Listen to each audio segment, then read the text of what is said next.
5 incredible filmmakers doing 5 incredible things. As you saw, they were funny, they were grotesque and brilliant, and we had so much fun watching them. But we can only have one winner, sadly. I did try and petition for 5, but we only had the budget for one lovely Perspex cube. So we can only have one winner, and I guess it's up to me to say that this year's winner is the brilliant Danny Morgan for Double Date.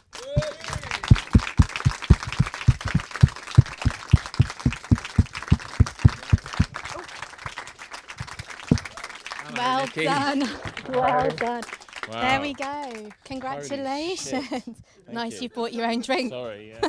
So, would you like to have a seat and talk about your brilliant film? Yeah. I probably shouldn't have got as drunk as I am. Are you drunk? Little bit. Little bit. One of us is. So, brilliant, funny, gross, amazing, fantastic film that we all really, really enjoyed. First of all, personal thanks from me for putting a redhead on the screen in a central role. Boom. I don't see her very often. The only reason I won, by the way. Yeah, total bias. Man, Total you've got gene it bias. together. But yeah, so I don't really want to ask this question, but I have to because you wrote it and you star as Jim. Is it based on you? Oh, God.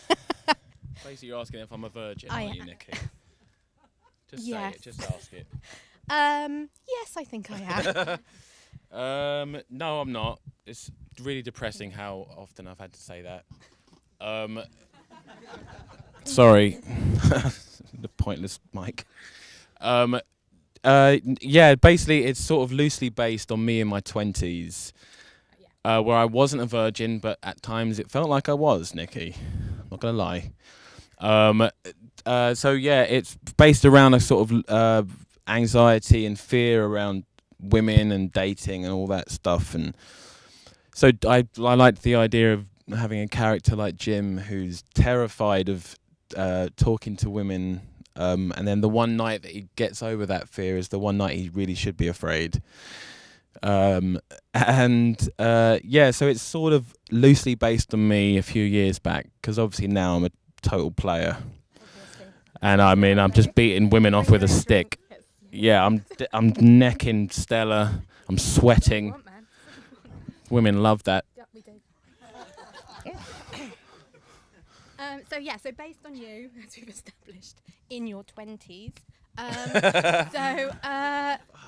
So it's really funny. I know we spoke about this before. It's really genuinely hilariously funny, as you can tell from that script if you haven't seen it. If you haven't seen it, go and see it.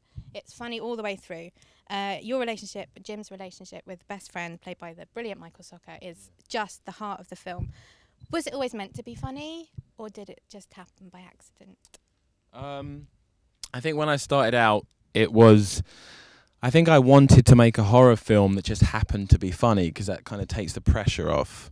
Whereas if you say I'm making a comedy, everyone's like, oh yeah, well let's have fucking 5 jokes a page and it better be really funny.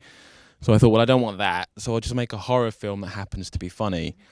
But then as the process went on and Matt Wilkinson over there, my amazing producer, came on board and basically said to me, look Danny, this is a comedy, we've just got to embrace that now. So, and he pushed me to try and make it as funny as possible, and I feel a little bit bad because all these other nominees have done films that clearly are shit scary. I mean, Matt Holness's thing, I've seen that twice now, and I'm not going to sleep. It's only 30 seconds long. And we've sort of snuck into this with a comedy that's about 30-40% horror. But yeah, I think once we embraced the fact that it was a comedy, it sort of fell into place, really. And I kind of loosened up and I thought, all right, well, let's just try and make this really funny and with a few scares along the way. I mean, the balance of horror and comedy in it is really good, which is one of the reasons why we chose you. It's really difficult to do horror comedy well, to have both elements right. Was there anything that inspired you? And I know what you're going to say. What am I going to say? I know what you're going to say. You're going to say Shaun of the Dead. So the Shaun of the Dead That's is everybody's influence. So was there anything, that's obviously the high bar for horror comedy. Was there anything that you were looking at when you were making it or writing it in terms of anything outside the genre, or was it all sort of genre influences? I mean, something like Sightseers as well, like more recent Ben Wheatley's stuff I find really, really funny. Even the stuff that's not supposed to be funny, I find I laugh at weird shit like that thing, the babies thing. That's funny. Attack of the Adult Babies. I mean, that is supposed to be funny, right? Yeah. Okay, good. Because I was laughing really hard. And so I find really dark shit really, sorry, I swear when I'm drunk and nervous. I find really dark stuff very funny. And what was the question, Nick? Oh, yeah, sorry. Yeah, no, I'm good. So, yes, other things that inspire me. So, Sightseers and weirdly things that aren't even really horror, but more sort of 90s indies, like Clerks and Swingers and Withnail and I and Pulp Fiction and stuff like that, and things like that, or just things that sort of centered around male friendships and male relationships and how fucked up men are and stupid and shit they are at communicating to each other. And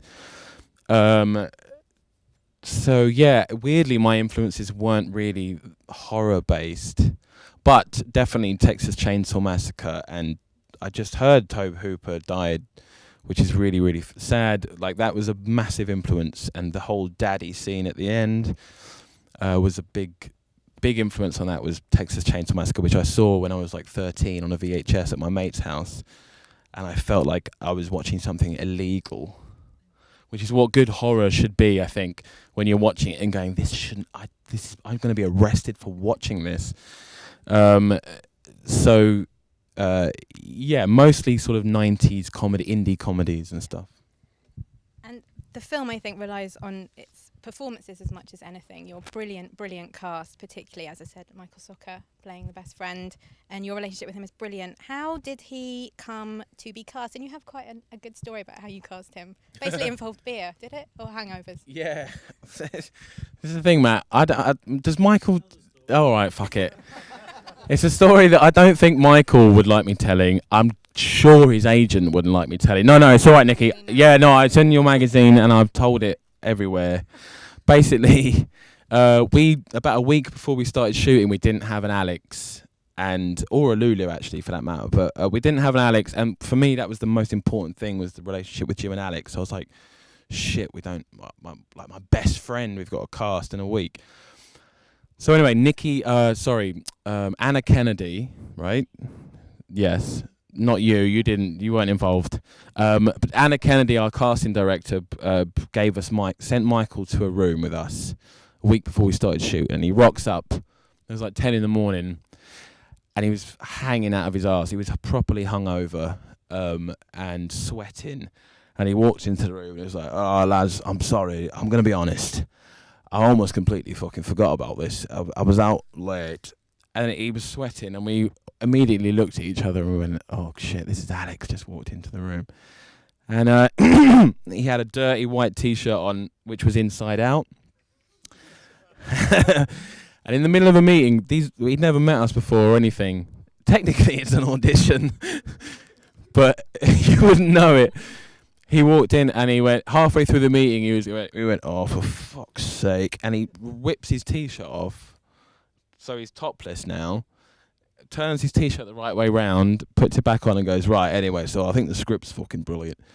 And we just went, "Oh man, this guy is just ballsy and doesn't give a shit, and charming as well." And then we chatted. We didn't even read any scenes, we just chatted. And he didn't know who I was. He said, "So who's playing Jim?" And I went, "Me." And he went, "Oh, you're right. You're right, Jim." And I went, "You're right. We've been talking for 20 minutes.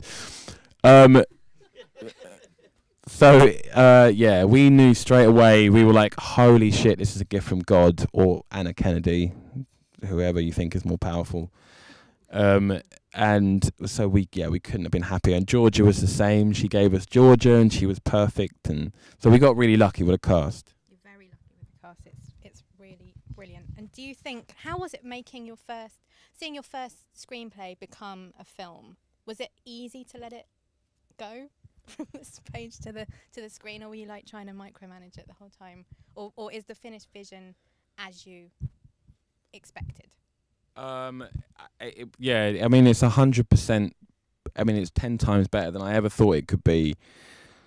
It was a long old process, I'm sure, as all you guys know. Getting a film made, especially first time, is fucking ridiculously hard. And you want to give up at so many points. Luckily, Matty boy over there was just like, no, come on, I know you want to kill yourself, but we need one more draft. Yeah, it was it was really hard, but I'm so proud of it. I'm so proud of it. It's the hardest thing. It's the hardest I've ever worked on anything.